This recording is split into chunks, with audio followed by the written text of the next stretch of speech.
New ইয়র্কের ব্রুকলিনের একটি শান্তিপূর্ণ আবাসিক এলাকায় ঘটে গেছে এমন এক রহস্যময় ঘটনা যা এখন পুরো কমিউনিটিকে হতবাক করে দিয়েছে। দুই সন্তানের জননী ৩৬ বছর বয়সী এক নারীকে নিজ বাড়ির ভেতরে মৃত অবস্থায় পাওয়া গেছে।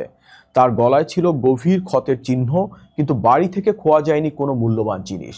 তাহলে কে বা কারা তাকে হত্যা করলো? কেনই বা তিনি টার্গেটে পরিণত হলেন?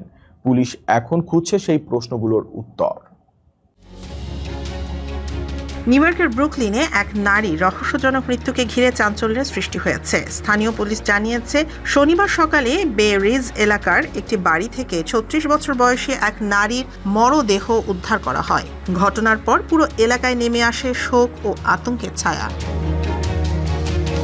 পুলিশ সূত্রে জানা গেছে, সকাল ৯টার কিছু পর জরুরি ফোন পেয়ে 88 স্ট্রিটের একটি বাড়িতে পৌঁছান কর্মকর্তারা। সেখানে গিয়ে তারা মারিয়া সান্তোস ফ্লোরেস নামের দুই সন্তানের জননীকে অচেতন অবস্থায় খুঁজে পান। পরে ঘটনাস্থলেই তাকে মৃত ঘোষণা করা হয়। তদন্তকারীরা জানান, মরদেহ বিশেষ করে গলার অংশে একটি গভীর ক্ষতের চিহ্ন পাওয়া গেছে। তবে ঠিক কী কারণে তার মৃত্যু হয়েছে সেটি এখনও নিশ্চিত করা হয়নি। মৃত্যুর কারণ জানতে বিস্তারিত ফরেনসিক তদন্ত চলছে। পরিবারের সদস্যরা জানান, মারিয়ার বোনই প্রথম তার মরদেহ দেখতে পান। তিনি 911-এ ফোন করে পুলিশকে খবর দেন এবং কর্মস্থলে থাকা মারিয়ার স্বামীকে এই মর্মান্তিক সংবাদ জানান। ঘটনাটি স্থানীয় বাসিন্দাদেরও গভীরভাবে নাড়া দিয়েছে। প্রতিবেশীরা বলছেন, এটি দীর্ঘদিনের শান্তিপূর্ণ একটি এলাকা যেখানে সবাই একে অপরকে চেনেন। এমন ঘটনা এখানে অত্যন্ত বিরল।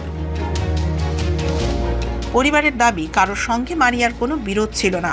এছাড়া বাড়ি থেকেও কোনো মূল্যবান জিনিসপত্র খোয়া যায়নি। ফলে কী কারণে তাকে লক্ষ্যবস্তু করা হতে পারে তা নিয়ে ধোঁয়াশা তৈরি হয়েছে। এ ঘটনায় এখন পর্যন্ত কাউকে গ্রেফতার করা হয়নি। পুলিশ জনসাধারণের কাছে তথ্য চেয়ে আহ্বান জানিয়েছে এবং তদন্ত অব্যাহত রয়েছে।